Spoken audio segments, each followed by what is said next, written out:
আসসালামু আলাইকুম। আজকে আমরা ঢাকা বোর্ড 2024 ফিজিক্স সেকেন্ড পেপারের প্রথম কোয়েশ্চেনটি দেখব। কোয়েশ্চেনে কি বলা আছে দেখো, পরীক্ষাগারে একটি আদর্শ তাপমাত্রা ও চাপে সিলিন্ডারে 1 মোল কার্বন ডাই অক্সাইড গ্যাস রাখা আছে।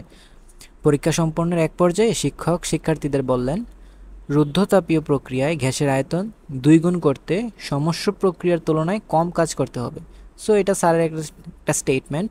সো আমাদের গয়ে কি বলা হয়েছে, রুদ্ধতাপীয় প্রক্রিয়ায় গ্যাসটির চূড়ান্ত চাপ নির্ণয় করো। অর্থাৎ রুদ্ধচাপীয় প্রক্রিয়ায় চূড়ান্ত চাপ মানে এখানে যে প্রসেসটা আছে, 1 মোল কার্বন ডাইঅক্সাইড গ্যাস, সেটাকে আমরা কি করলাম, তার আয়তন দ্বিগুণ করতে হইলে রুদ্ধতাপীয় প্রক্রিয়ায় তার চূড়ান্ত চাপ কত হবে। ঠিক আছে, আমরা কোন চাপে ছিলাম, আদর্শ তাপমাত্রা ও চাপে।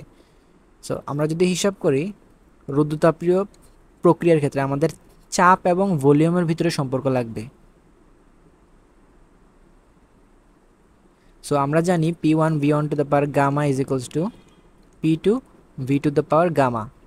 সো এখানে গামা কি হবে, আমরা জানি কার্বন ডাই অক্সাইড যেটা, সেটা হচ্ছে বহু পরমাণুক। কিন্তু সমস্যা হয়েছে এখানে বহু পরমাণুক হওয়ার সত্ত্বেও কার্বন ডাই অক্সাইডের গামার মান 1.4 হবে, কারণ কার্বন ডাই অক্সাইড তার যেই আকার বা জিওমেট্রি সেটা হচ্ছে সরলরৈখিক। সো সরলরৈখিক যে কোনো মলিকিউল নর্মালি ডাইমলিকিউল হয়। সো ডাইমলিকিউলরা যে ধরনের আচরণ করে কার্বন ডাইঅক্সাইড সেই ধরনের আচরণই করে, এই কারণে তার গামার মান 1.4। সো আমাদের কোয়েশ্চেনে P2 বের করতে বলছে। সো আমাদের P2 কি হবে, P1 ইন্টু এখানে হবে B1 by V2 to the power gamma.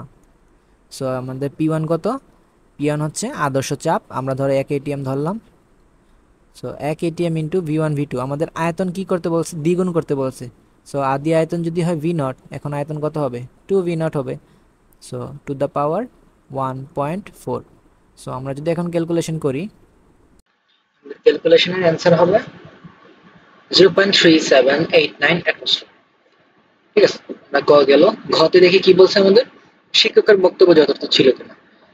শিক্ষক কি বলছিলেন, শিক্ষক বলছেন যে এই যে গ্যাসের আয়তন দ্বিগুণ করতেছি আমরা, সমস্ত প্রক্রিয়া যদি কাজটা করতাম তাহলে সমস্ত প্রক্রিয়া যে কৃতকাজ হইতো তার তুলনায় কমই কৃতকাজ হবে রুদ্ধতাপ প্রক্রিয়া।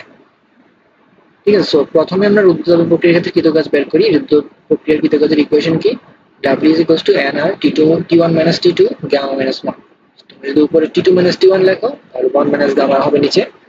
সো এখানে আমাদের শুধু T2 টা অজানা, অর্থাৎ সমস্ত প্রক্রিয়া যে আমরা আয়তন দ্বিগুণ করছি এর ফলে টেম্পারেচার কত গুণ হয়েছে আমরা তো জানি, আদর্শ তাপমাত্রা ও চাপে হয়েছে। আদর্শ তাপমাত্রা মানে 0°C 100 ধারা 273 কেলভিন যদি হয় T1 এর টেম্পারেচার, তাহলে T2 টেম্পারেচার কত হবে সেটার জন্য আমরা টেম্পারেচার এবং ভলিউমের যে সম্পর্ক আছে রুদ্ধতাপের প্রক্রিয়ার, সেটা আমরা ইউজ করতে পারি। সো সেটা যদি ইউজ করি, আমরা জানি T1 V1 to the power gamma minus 1 is equals to T2 V to the power gamma minus 1। So এখান থেকে T2 এর ভ্যালুটা আমরা ইজিলি পেয়ে ফেলতে পারতেছি 206.89 কেলভিন। ওকে, তারপর আমরা এখানে সিম্পলি সবগুলো ভ্যালু এখানে ইনপুট করব।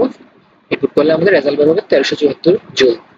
আচ্ছা, তারপর আমাদের সমস্ত প্রক্রিয়া কৃতকাজ বের করতে হবে। আমরা জানি সমস্ত প্রক্রিয়ার কৃতকাজের equation nRT1 V2 by V1, because সমস্ত প্রক্রিয়া টেম্পারেচার কনস্ট্যান্ট থাকে। তো সেই কনস্ট্যান্টের জন্য টেম্পারেচার যেতে চেঞ্জ হয় না, তার জন্য কৃতকাজের ইকুয়েশন হচ্ছে এটা।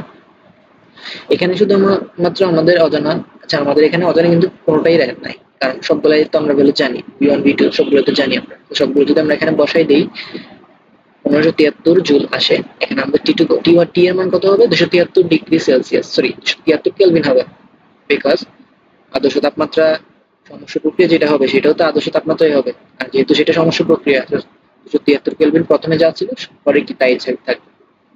সো কম্পেয়ার যদি করি আমরা, W1 এর ভ্যালুটা আমরা দেখতেছি W2 এর চেয়ে ছোট। সো শিক্ষকের যে বক্তব্যটা সেটা কি যথার্থ ছিল? হ্যাঁ ছিল। এই ছিল সলিউশন। আল্লাহ হাফেজ।